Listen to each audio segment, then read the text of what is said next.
And finally, real quick, on a daily chart, and I'm not going to zoom in lower than the daily, this consolidation at the bottom does not look pretty to me at all. And I know we rallied a little bit today and yesterday because Bitcoin is very correlated with the stock market.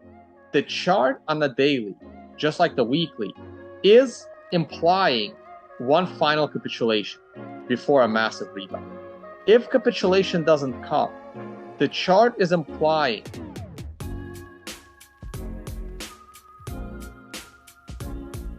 All right.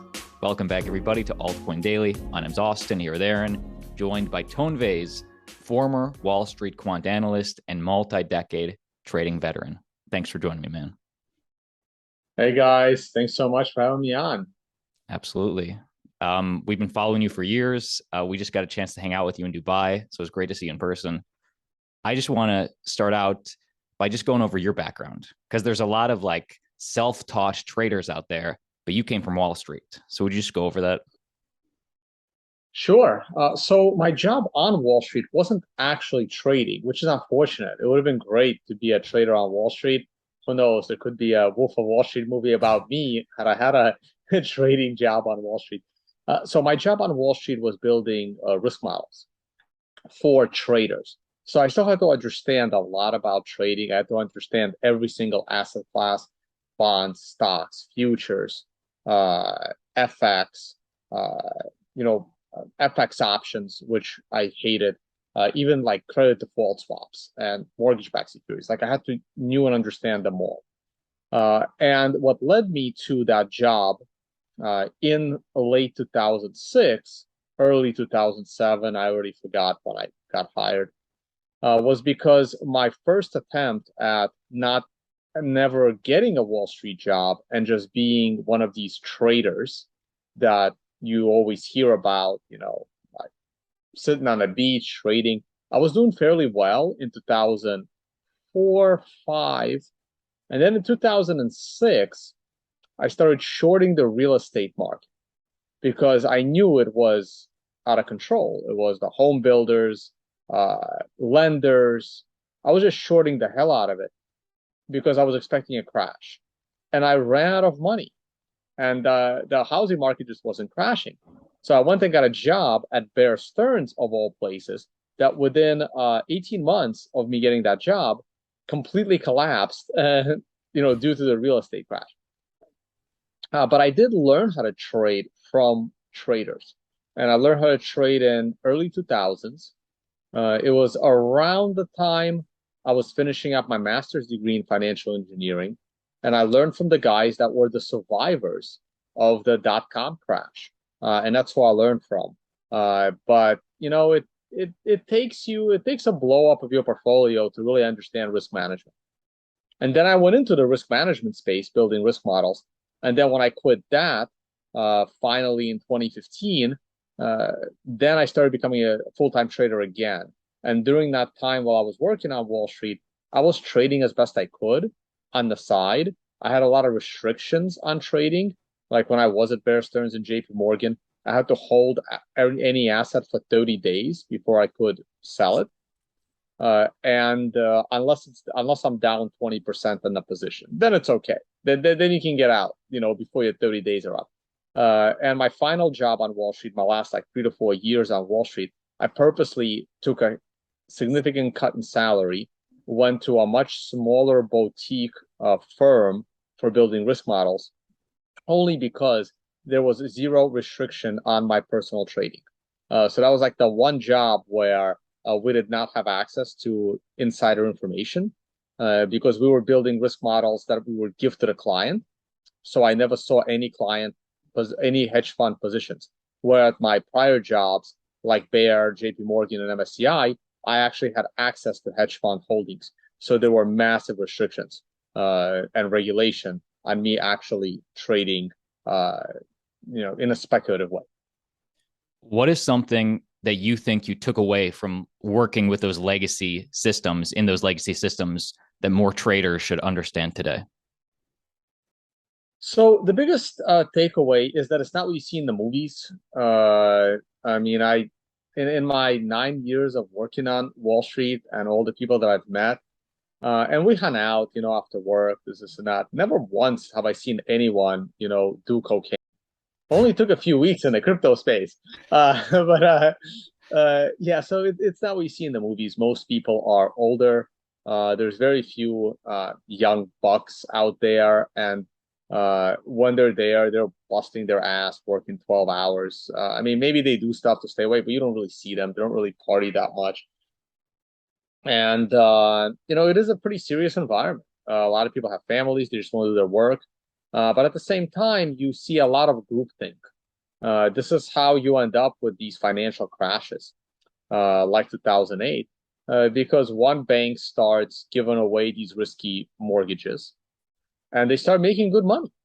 And other banks are looking at it and say, well, if we don't compete with them, they're gonna, you know, uh, eat away at our business. So you end up with other banks doing the same risky lending and risky mortgages until everyone is doing it. And as long as everyone is doing it, the music keeps playing and everything keeps going up. And you start thinking that the good times will never end. And then they do. And then you see where the chips fall. And whichever companies are more connected, they get bailed out, they get saved. It's a combination of how much you screwed up and how connected you are. Like the more connected you are, the more you can screw up. But there's always a limit. So that's the takeaway. And a lot of the PhDs and people, some are open-minded, and some are, they don't really want to learn new stuff. So when I started yapping about Bitcoin in my office in 2013 and 2014, like everyone just looked at me like the weirdo, and they didn't get it. And I was telling them, hey, why don't we just start building risk models for Bitcoin now? Get ahead of the curve. It's not going anywhere. And we can be the leaders in building a risk model for Bitcoin. And no one listened to me. So I just quit in 2015. All right. So before we jump into the charts and your future outlook, I'm curious, what's your take on Bitcoin to this point? Like, did you expect to be where we are now? So not really. I expect that, okay, so there's two things. Anytime we talk about a bull market or a bear market in any asset, but specifically in Bitcoin, there's always time and there's price. From a price perspective, no, I did not expect to be where we are now. From a time perspective, the answer is yes. I just expected us to be at a higher price. I did expect us to be towards the end of a bear market around this time, maybe a little bit later, like early, like Q1 of next year is when I expected the bear market to end. But I expected this bear market to end closer to the $50,000 price as the ending of the bear market, because I expected the bull market that we had starting from, let's say, 2020. If we take the COVID crash as the low point, and we project that up to the first $65,000 price in April of 2021, and then in November of 2021, we slightly broke that high by going to 22. I can also pull up the chart, guys, if it's a good time to screen share. It's up to you. Perfect. Okay. So this is a slightly different chart. I'm just gonna use the monthly chart for simplicity, but the normal monthly chart. There we go. So let's assume that the bull market started off of this crash. This was totally expected by me. And this pullback was totally expected. What was unexpected is the double top. I really thought that the price of Bitcoin would top out somewhere around the $125,000 range, somewhere here at the top of this trend line. But not that much later, let's say December or January of 2022. And from there, I would have expected a bear market. going down. This could have gone higher, but I'm fairly conservative. I thought 125 to 150 would have been a good top. I know some of the fundamental analysts that I really like, including Plan B and Willy Woo, they were looking for like 300,000. I thought that was a little bit steep, even though they did convince me that my target should be a little bit higher. And then I expected the bear market, and I would have expected the bear market to end around this time, but at a much higher price, probably at around that $50,000 mark. So we would go up to say 150. I'm just going to use round numbers.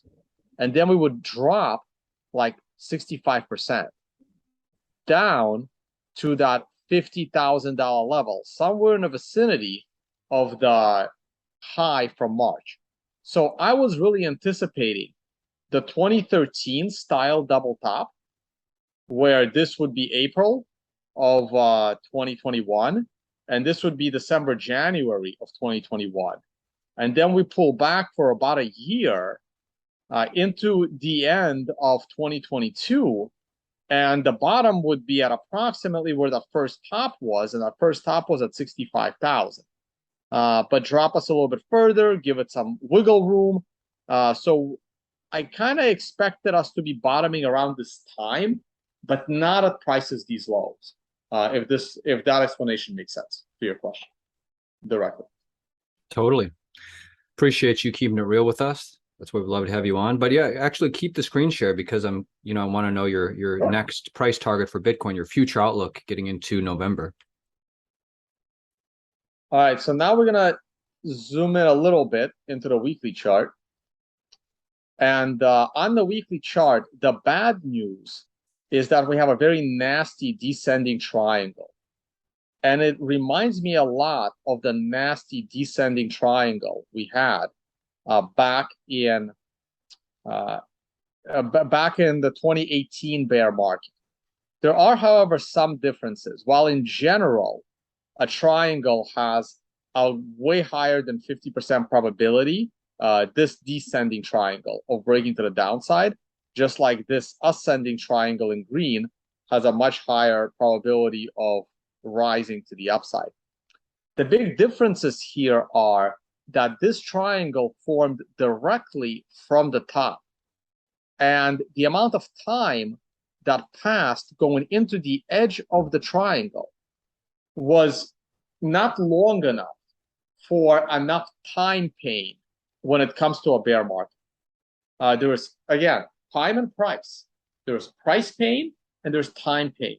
While at the edge of this triangle, while the price pain was probably pretty bad, we did fall 70%. The time pain was not long enough. This was less than a year. Here's the tricky part. When did the bear market start? While I understand that the price of Bitcoin was higher in November, the pain, the time pain in hindsight, really started back here in April. Because if you got into Bitcoin here in April, you've now been waiting how much time? It's been a year and a half.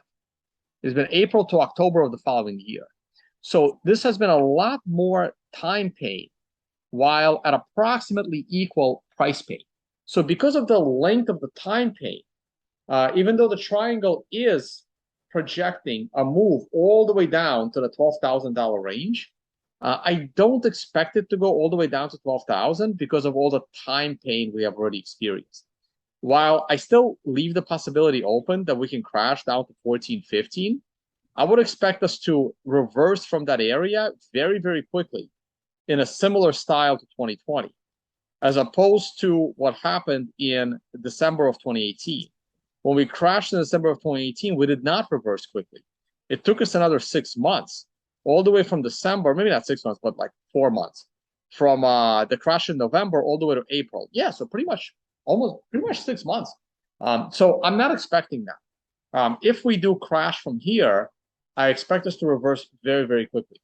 The other big difference is that the big crash that took place off the triangle in November 2018 took us to the long-term moving average, which has historically been an amazing bottom for the price of Bitcoin. But now we're already below that historical moving average as the bottom. And while in traditional assets, I would see this as a disaster, and I would never consider this an asset as a buying opportunity. If this was any stock, if this was a government currency, if this was a company, I would never consider this a buying opportunity, because a company could always go bankrupt. A company stock price could always go lower. A currency could always devalue against the US dollar. But there are certain assets which have a fundamental value that could only reach a certain low. Gold is another one of these assets, right? There's only so low gold can go, because at some point, if the price of gold is super low, it starts to become very useful for the industrial industry, which if the price of gold is high, certain like products like cell phones are not going to use gold parts, because your cell phone would become too expensive. But if the price of gold is a very good conductor of electricity. So if the price of gold is super low, suddenly it's useful. The reason why it's called silverware is because your forks used to be made of silver. But as the price of silver goes up, it's hard to buy silverware. But if the price of silver is very, very cheap, they have great microbial properties, anti-germ properties. So there's a reason why it's called silverware. So Bitcoin is one of those assets where it could only go so low. It's not going to go to zero. I am very, very confident in that. So that's the reason why in this case, even though the chart looks very, very ugly, I know there is a low limit. And finally, real quick, on a daily chart, and I'm not going to zoom in lower than the daily, this consolidation at the bottom does not look pretty to me at all. And I know we rallied a little bit today and yesterday, because Bitcoin is very correlated with the stock market. The chart on the daily, just like the weekly, is implying one final capitulation before a massive rebound. If capitulation doesn't come, the chart is implying another 3 to 6 months of annoying consolidation, to the point where if people don't get liquidated and get frustrated and start to hate Bitcoin because it crashed, they start to get frustrated and hate Bitcoin because it hasn't moved in a year and a half and it stayed within a tight range. One more final note is that traditionally the stock market reverses in October and November. And September is historically the worst month for the overall stock market. So now I'm going to pull up a chart of the stock market. And we're going to look at the high-level monthly chart. Historically, October, November are monster rebound months, and even more so during midterm election years, because the government currently in power wants to remain in power. So they do everything possible to pump the market up. The Fed's been raising rates very aggressively, and right now there is a high probability that they're going to raise it another 75%, like a 96% certainty that they're going to raise it 75 basis points. Sorry, not 75%, 0.75%. I'm going to take the under with those odds. To me, the odds are 60-40 that they're going to raise it 75 basis points, not 96-4. And if the Fed does only raise interest rates by 50 basis points, the markets are going to skyrocket to the upside. And from my technical analysis, the MRI indicator that you see on the screen with the green arrow has this month as a potential high probability buying opportunity. And within this month, this week is also an MRI buying opportunity. And if I go to the daily chart, if we drop another 4 or 5 days, we will have a daily MRI buying opportunity. It's unfortunate that last Thursday broke the downward trend. We did not have this monster day last Thursday, we would have been approaching this daily MRI buy, but the monthly and the weekly are huge. If we could only go down 10 more days, we will have a monthly, a weekly, and a daily MRI buy together. And the last time that happened was actually in 2009 when the housing market bubble ended. So if I go to 2009, this is current price. So if I go over to 2009,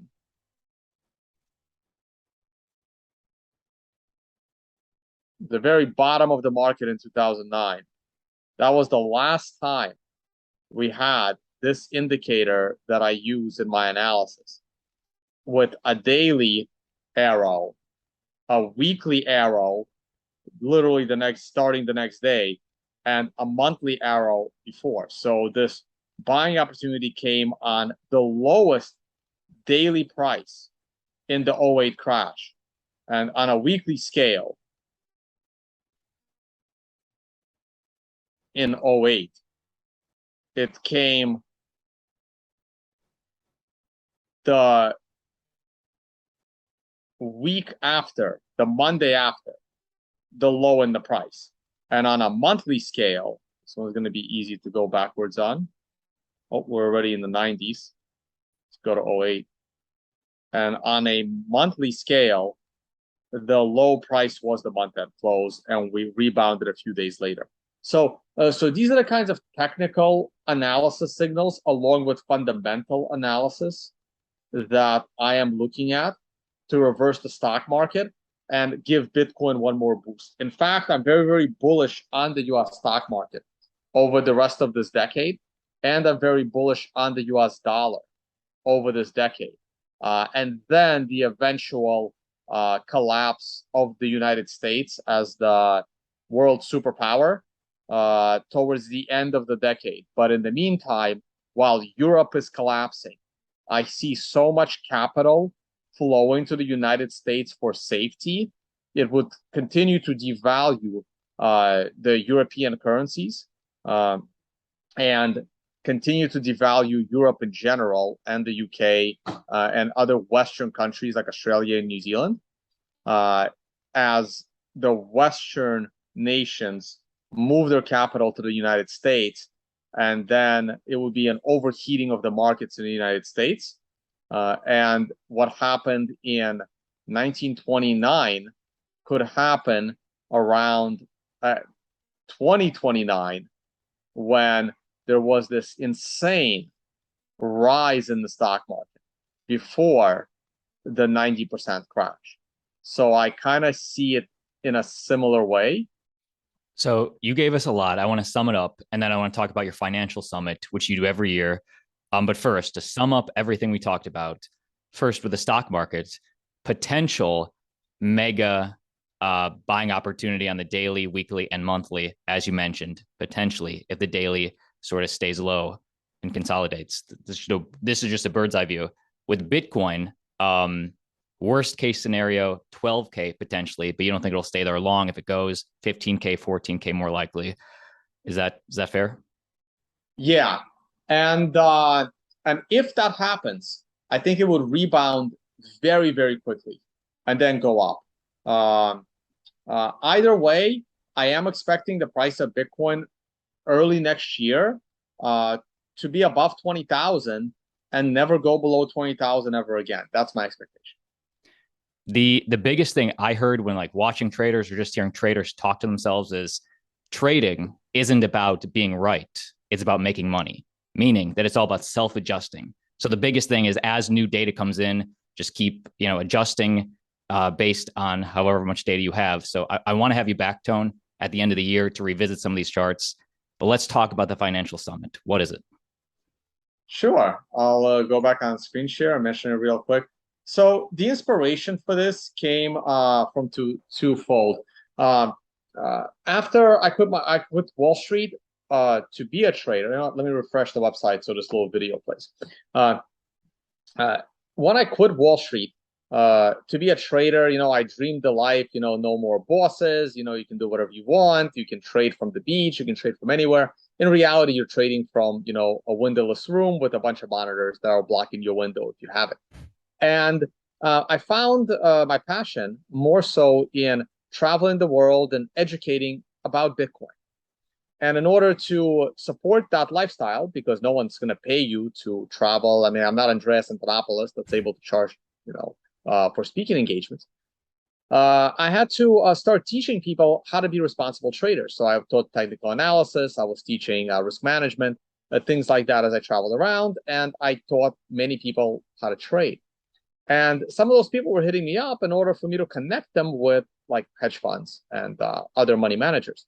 But it wasn't easy for me to do. All I had to do was start calling and trying to find out who the hedge funds are.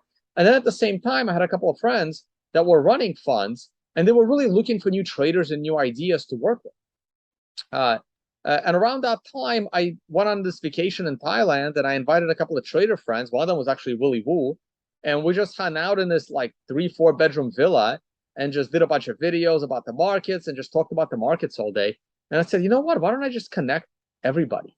Why don't I just put together an event in some beautiful destination, bring a bunch of traders, try to bring money managers, try to bring VCs, try to bring people that even know how to make money off of NFTs, know how to make money off of mining, get all these people together, traditional markets, crypto markets, and network for 5 days with about 50 people. A lot of people bring their wife, girlfriend, some people bring the kids.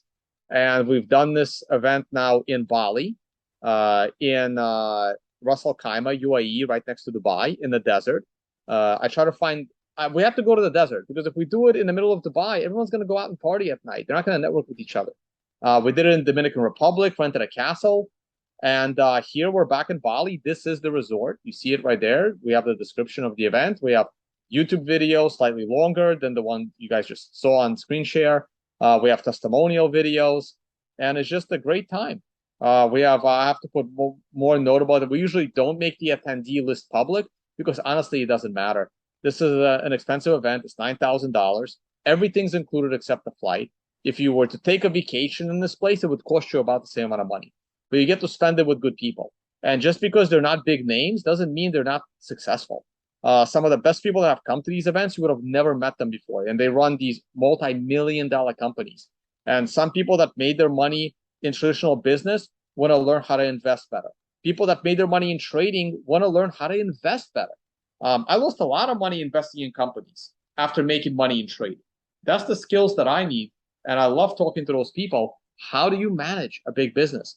And we get together and we just talk about all this stuff. We also have a trading contest. 6 hours, see who can make the most money in up to 20x leverage trading. And I came in second place last time in August by making 8% in 6 hours. And I got beat by my friend who made 10%. So this is the kind of fun we have. You know, there's also poker nights and group dinners. So just a lot of fun for traders and all things investing. I'm going to end after the interview a short piece of the trailer, but all the links to the Financial Summit, to U-Tone, are down below. I encourage the audience to check it out. But just final thoughts for the audience. Final thoughts are understand the difference between investing and trading in the traditional market space. You can invest in an index like the S&P 500. You can invest in some stocks if you've done the research and you believe these stocks are forward-looking. But you're not going to invest in a penny stock. You're not going to invest in a stock that's 3 cents. And in the crypto space, the only investment grade crypto to me is Bitcoin. And everything else is speculative trading. There's nothing wrong with speculative trading. But understand that Ethereum may not be the asset to hold for the next decade.